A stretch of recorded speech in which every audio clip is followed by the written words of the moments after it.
children as they drive up to a food bank. It's the United States of America, and they're waiting to feed their kids. Folks who are able to still keep their job, many have seen their paychecks reduced, and they're barely hanging on and wondering what's next. Sometimes the anxiety about what's going to happen next is more consequential than what actually happened. But this is happening today in America, and this cannot be who we are as a country. These are not the values of our nation. We cannot, will not let people go hungry. We cannot let people be evicted because of nothing they did themselves. They cannot watch people lose their jobs, and we have to act. We have to act now. It's not just to meet the moral obligation to treat our fellow Americans with the dignity and respect they deserve. This is an economic imperative, a growing economic consensus that we must act decisively and boldly to grow the economy for all Americans, not just for tomorrow, but in the future. There's a growing chorus of top economists that agree that at this moment of crisis, with the interest rates as low as they are, historic lows, it is smart fiscal investment, including deficit spending, and they're more urgent than ever. You know, and that return on these investments in jobs and racial equity is going to prevent long-term economic damage and benefits that are going to far surpass their cost. If we don't act, the rest of the world is not standing still in terms of their competitive advantage or the competitive possibilities relative to us. That our debt situation will be more stable and not less stable, according to these economists, and that such investments in our people is going to strengthen our economic competitiveness as a nation and help us outcompete our competitors in the global economy, because we're going to grow the economy with these investments. While the COVID-19 package that passed in December was the first step, as I said at the time, it's just a down payment. We need more action, and we need to move fast. Last week, I laid out a two-step plan of rescue and recovery to get through the crisis and to a better and stronger and more secure America. The first step of our American Rescue Plan is a plan to tackle the pandemic and get direct financial relief to Americans who need it the most. You know, in just a few days, it's just been a few days since I outlined this plan, and it's received bipartisan support from a majority of American mayors and governors. Businesses and labor organizations have together welcomed it as an urgent action that's needed. Even Wall Street firms have underscored its importance. In fact, an analysis by Moody's estimates that if we pass our American Rescue Plan, the economy would create 7.5 million jobs just in this year alone. That would be on the way to the more than 18 million, I think it was 18,600,000 jobs that they believe would be created over the 4-year period with our Build Back Better recovery plan. And with our American Rescue Plan, our economy would return to full employment a full year faster than without the plan. Even President Trump's now, not some liberal organization, President Trump's top former economic advisor, Kevin Hassett, said, quote, he absolutely is in favor of this rescue plan. This almost doesn't have a partisan piece to it. We're seeing the support because this plan takes a step that we so urgently need, more than just a step, number of steps. It funds big parts of the COVID-19 national strategy that we released yesterday. Our national strategy puts us on a war footing to aggressively speed up our COVID-19 response, especially on vaccines and testing and reopening our schools. I found it fascinating. Yesterday, the press asked the question, is 100 million enough? Week before, they're saying, Biden, you crazy? You can't do 100 million in 100 days. Well, we're going to, God willing, not only do 100 million, we're going to do more than that. But we have to do this. We have to move. The American Rescue Plan also includes economic relief for most Americans who are in need. We're going to finish the job of getting a total of $2,000 in direct payments to folks. $600, which was already passed, is simply not enough if you still have to choose between paying your rent, putting food on the table. We'll extend unemployment insurance benefits for millions of workers beyond the deadline that's now set. It means that 16 million Americans who are currently relying on unemployment benefits while they look for work can count on these checks continuing to be there in the middle of this crisis. The American Rescue Plan also addresses the growing housing crisis in America. Approximately 14 million Americans, 14 million, have fallen behind on rent, and many risk eviction. If we fail to act, there will be a wave of evictions and foreclosures in the coming months as this pandemic rages on, because there's nothing we can do to change the trajectory of the pandemic in the next several months. So look, this would overwhelm emergency shelters, increase COVID-19 infections as people have nowhere to go and can't socially distance. The American Rescue Plan asks Congress to provide rental assistance for millions of hard-hit families and tenants. This will also be a bridge to economic recovery for countless mom and pop landlords who can't afford not to have the rent. But they can't wait. So on Inauguration Day, I directed my administration to extend nationwide restrictions on evictions and foreclosures.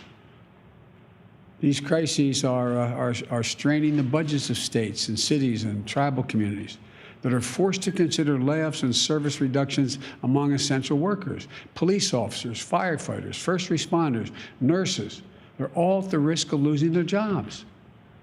Over the last year, more than 600,000 educators have lost their jobs in cities and towns. The American Rescue Plan will provide emergency funding to keep these essential workers on the job and maintain essential services. Look, it will also help small businesses that are the engines of our economic growth. When you say small business, most people think the major corporate entities are the ones that hire everybody. These small businesses are the glues that hold, and they're important, but these small businesses hold the community, the glue that hold these communities together. They are hurting badly, and they account for nearly half of the entire U.S. workforce, nearly half. Our rescue plan will provide flexible grants to help the hardest hit small businesses survive the pandemic, and low-cost capital to help entrepreneurs of all backgrounds create and maintain jobs, plus provide essential goods and services that communities so desperately depend on. Look, our recovery plan also calls for an increase in the minimum wage at least $15 an hour. No one in America should work 40 hours a week making below the poverty line.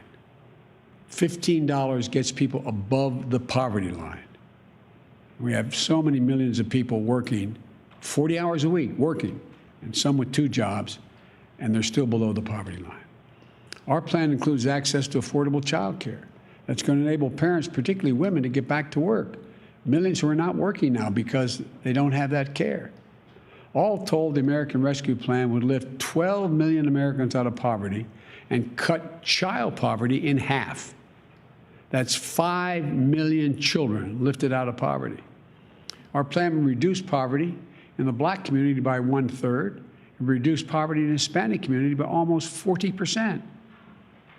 I look forward to working with members of Congress of both parties to move quickly to get this American Rescue Plan to the American people.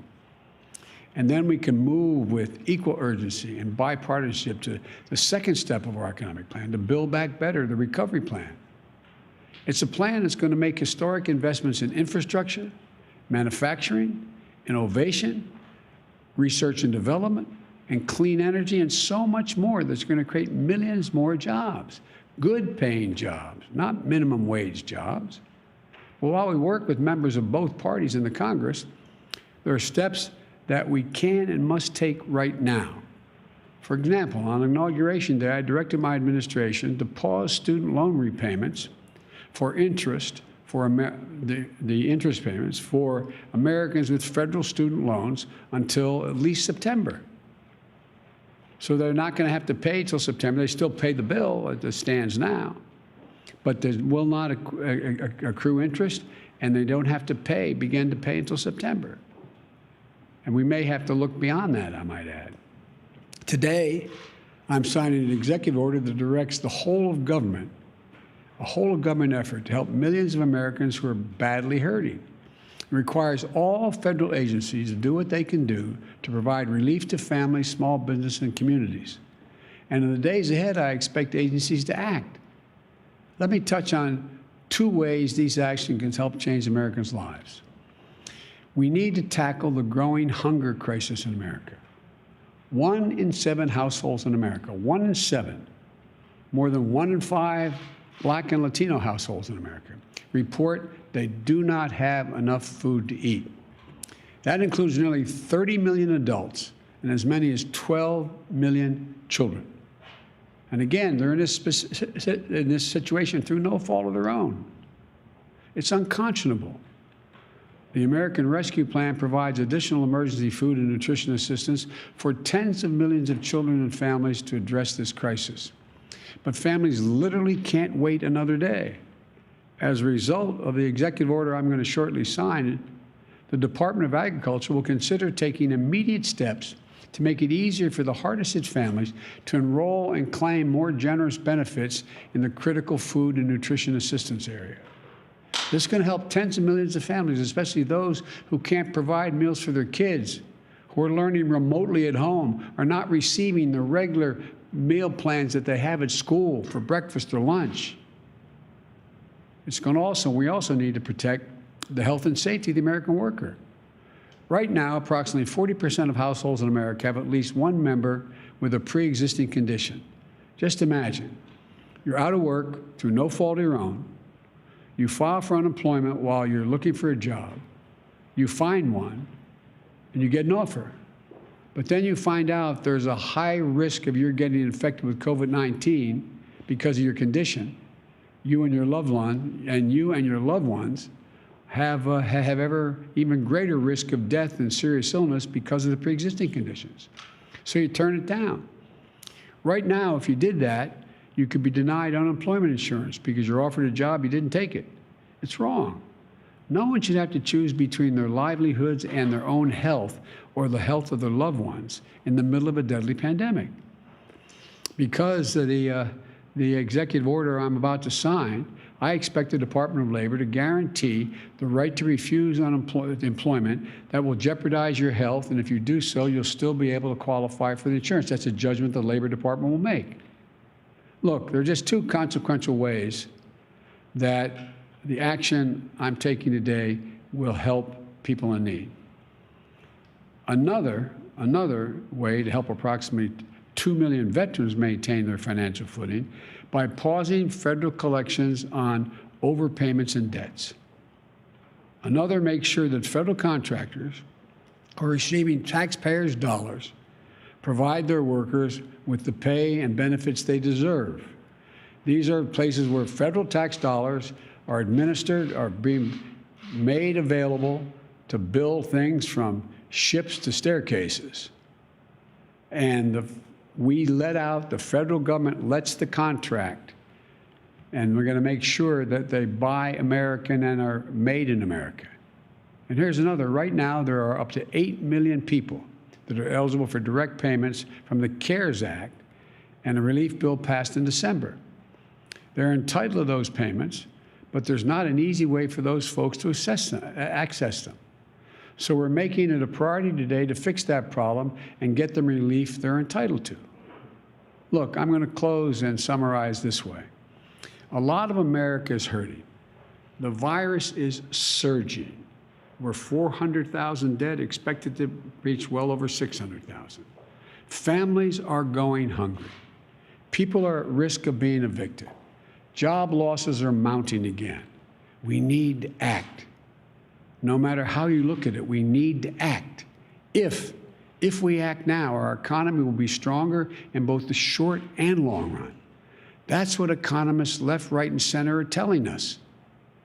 Both liberal and conservative will be better and stronger across the board. If we act now, we'll be better able to compete with the world. If we act now, we'll be better able to meet our moral obligations to one another as Americans. I don't believe the people of this country just want to stand by and watch their friends, their neighbors, coworkers, fellow Americans go hungry, lose their homes, or lose their sense of dignity and hope and respect. I don't believe that, especially in the middle of a pandemic that's so weakened and wreaked so much havoc and caused so much pain on America. That's not who we are. The bottom line is this: we're in a national emergency. We need to act like we're in a national emergency. So we've got to move with everything we've got, and we've got to do it together. I don't believe Democrats or Republicans are going hungry and losing jobs. I believe Americans are going hungry and losing their jobs. And we have the tools to fix it. We have the tools to get through this. We have the tools to get this virus under control and our economy back on track. And we have the tools to help people. So let's use the tools, all of them. Use them now. So I'm going to sign this executive order, but let me conclude again by saying, folks, this is one of the cases where business, labor, Wall Street, Main Street, liberal, conservative economists know we have to act now, not only to help people who are in need now, but to allow us to be in a competitive position worldwide and be the leader of the world economy in the next year and 2 and 3 and going forward. So thank you. I'm going to sign this executive order.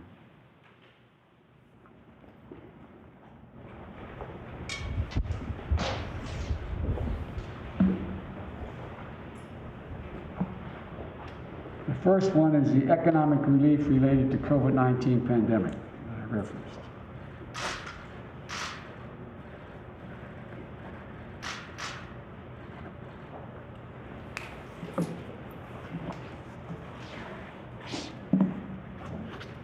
The second one is protecting the federal workforce.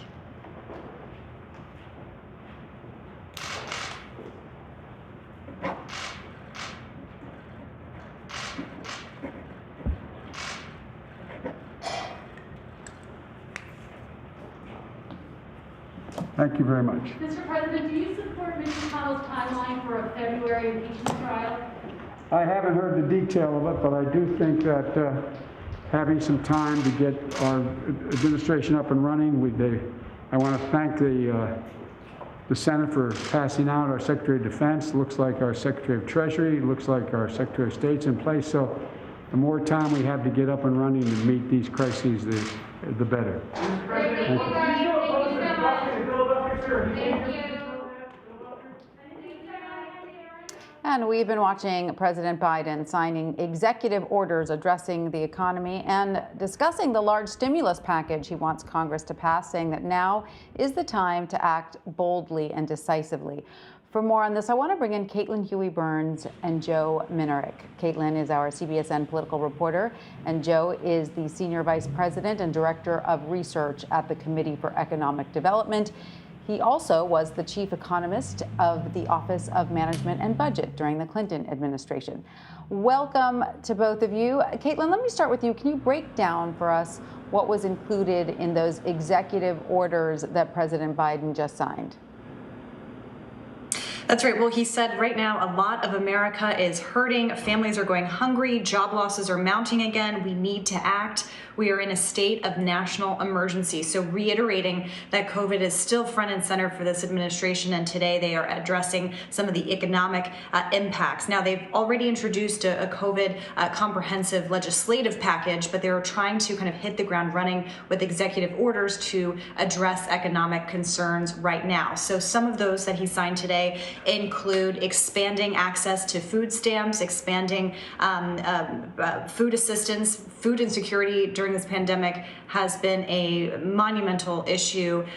He also extended some protections for workers. So if you get a job but aren't comfortable with the safety measures in place, for example, if you get a job and you are concerned that you are exposing yourself to COVID or there are risks involved, this would allow you to not have to take that job and still be able to collect unemployment benefits, speaking to security and safety concerns that a lot of people have with working during COVID. It would also lay the groundwork for a $15 minimum wage. That is part of the COVID package that will require legislative support. However, what they're trying to do today is to direct agencies to kind of get that process going, trying to evaluate how to get workers up to a $15 minimum wage. There are also additional protections for workers, expanding collective bargaining rights, for example. So today's executive orders are designed to address some of the more immediate economic impacts of COVID. And Joe, I want to turn to you now. We also heard the president outlining a lot of what is in his big relief bill. There's a lot in it. It's ambitious. It's aiming to, bring 12 million Americans out of poverty, cut child poverty in half. He's addressing the housing crisis, food insecurity, student loans, so many things. Is it almost too ambitious? Does it almost include too many things that sort of guarantee Congress will not be able to agree on this? Congress is going to have a problem agreeing on just about anything at this point. We are in a period of intense partisanship.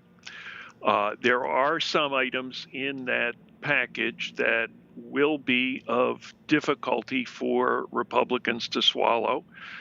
Some of them are possibly going to be a challenge to the Republicans to stay in line. An example is assistance to state and local governments who are laying off first responders and teachers. And there are probably some folks in states with Republican senators who are going to want to have that kind of relief for their localities and for their schools and for their police and for their firefighters.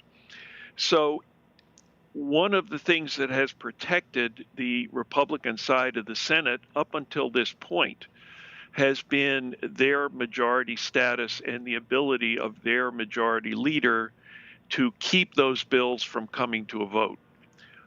Once we have a power sharing agreement and once the vice president is able to break a tie on the floor of the Senate, those kinds of provisions will come up for a vote, and they may, in fact, break through. There are some other items that may be a lot more difficult for Republicans to swallow. The big $1,400 additional payment. There are other items that are the minimum wage is a partisan hotspot. So it's going to be a contentious issue, and the president is going to have to make his choices about how he proceeds, where he cuts his losses, and where he cuts his deals. So I want to ask you, as an economist, Joe, do you agree with the president's assessment of the current situation, which is that the economy desperately needs big, bold action right now? This is an enormously uncertain situation. There is nothing in the living history of any American to compare it to.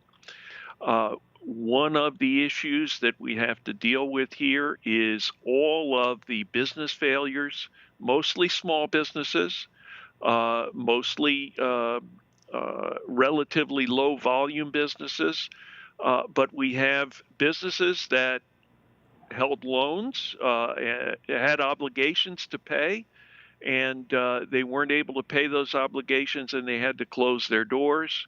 And there are more businesses in line. It's the dominoes lined up, and they're falling.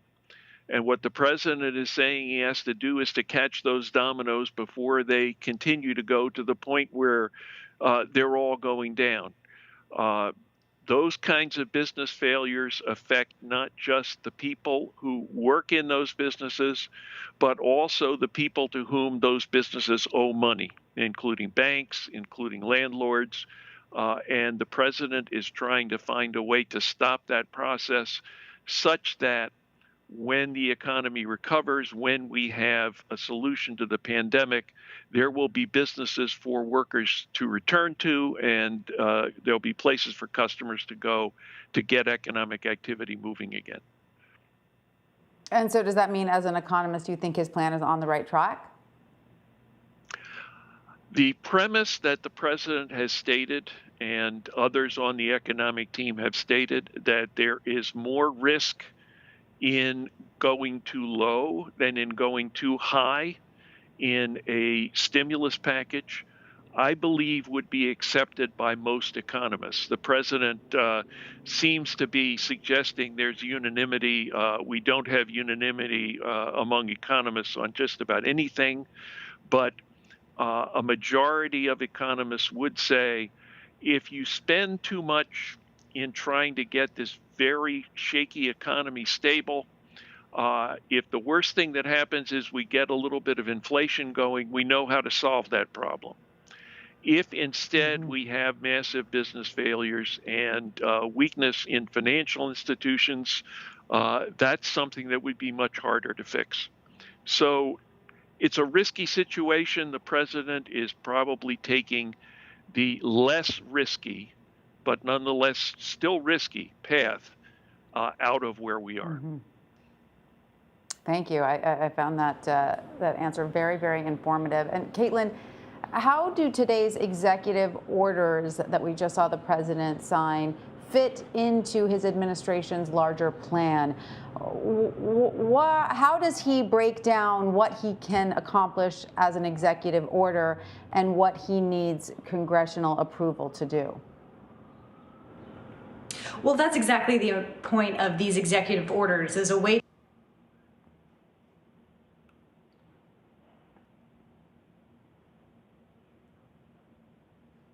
meeting. I'm sorry, we seem to have lost Caitlin. Caitlin, oh, I think we got you back. Are you with us, Caitlin? Sorry.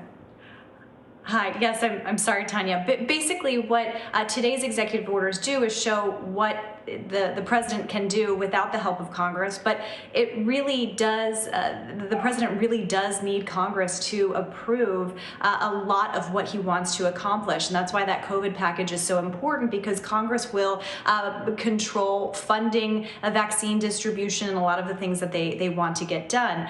So this does raise a question of, whether the president can now put his deal-making skills to the test, skills that he has developed over 30 years in the Senate. And when he was vice president, he often went to Capitol Hill to strike deals with Republicans on behalf of the Obama administration. That will be put to the test. This weekend, the president's economic advisor, Brian Deese, who you saw in a press conference earlier today, he will be meeting and talking with members of this bipartisan group in the Senate to talk about this legislative package. This is a group of about 16 senators, Republicans and Democrats, who have signaled that they want to work together to find legislative solutions. But the package as it stands right now doesn't seem to be getting anywhere in Congress. Even moderate Republicans like Mitt Romney, Susan Collins, Lisa Murkowski have a big issue with the top line number, that $1.9 trillion package number, because they say, look, we already passed a $900 billion measure last December. So the price tag itself is an issue of contention, in addition to some of the other measures like the $15 minimum wage. However, there are areas of potential agreement, and Republicans and Democrats agree about direct payments, for example. So that will be interesting to see whether this will be a big comprehensive package as it's introduced, or whether this will be kind of divided up into smaller bills. The White House says, look, this is not about the top line number. This is about the actual measures in this bill. So they are trying to focus less on that $1.9 trillion headline and more on the actual legislation that they believe needs to be passed in order to offer this relief. And Joe, speaking of the economy, how would you contextualize the current situation we face? I mean, I've heard some people compare it to the Great Depression. Of course, we saw the Depression of 2008. How would you contextualize it in terms of the challenge that America faces right now? And do you think if a package as large as the Biden administration wants to pass does not go through, do you foresee a worsening crisis? The topography of the economy right now is like nothing we've ever seen. You have the pandemic, which has selected a group of businesses where the essence of the business is interaction hand to hand between a business person and the customer. The business person and the customer can't get together because of the danger of the coronavirus. And because of that, you have a whole class of people who work in those kinds of businesses. And it's not that those businesses weren't sound. Even businesses that were highly successful before the pandemic struck can be adversely affected at this time. So taking that slice of the economy and hitting it so hard is really different from anything that we have experienced. And it is in the nature of those businesses where you have people working from in person that the people who are losing their jobs tend to be people who earned relatively low incomes. Folks who are working with knowledge are able generally to work remotely, and they're doing fine. The economy, the Federal Reserve has been holding interest rates low, which means that if you have an income, you can buy a big house at a very low interest rate, and you're doing very well. Mm-hmm. So construction workers working outdoors, generally not as subject to the coronavirus, are able to do their work. So it's kind of random. You have this group of people who are hit very hard. They can't pay their rent. They can't pay their mortgages if they happen to own homes. Their businesses are suffering. The businesses can't pay their rent. They can't pay their loans. And you have the possibility of that segment of the economy falling over and taking other parts of the economy with it. So we really are at a stage where the question is, what risk do you want to take? There's nothing safe in this economy at this point.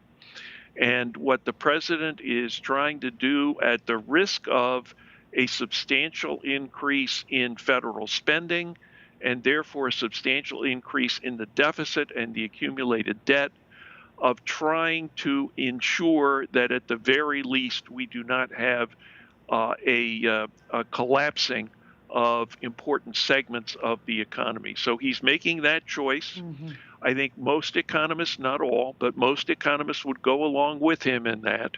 And yes, there will be costs. There will be time after we get out of this mess where we're going to look at the federal debt and say we've got to do some painful things to try to control it. But at this point, we have to make our choices of which risks we want to cover. And the president is being pretty clear about what he wants to do. And I would say that most economists, not all, but most economists would probably agree with him. It's interesting that every choice contains a risk, including the choice to not do anything or not do enough. All right. Well, Joe Minerick, thank you so much for your insight. Caitlin Huey-Burns, as always, thank you for yours. Thanks to both of you for joining us. We're going to take a really quick break right now, but we will be right back with a lot more news ahead. You're streaming CBSN, CBS News, always on.